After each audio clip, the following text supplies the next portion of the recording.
أحب أقول لكم شغلة بس، العراق أسمن من أني أو غيري أو غيري أو غيري يرد عليه. اسمع عراق خلاص.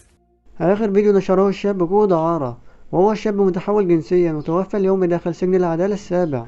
ولم تذكر الشرطة العراقية سبب الوفاة ولا ظروفها، فيما تحدث عن كونها تعرض للخنق.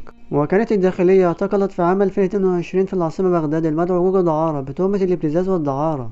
وفي نهاية 2022 حكم مجلس القضاء الأعلى على جوجو دعارة ب3 قضايا سجن، على كل قضية 5 سنوات، أي أنه سيقضي 15 عاما بالسجن.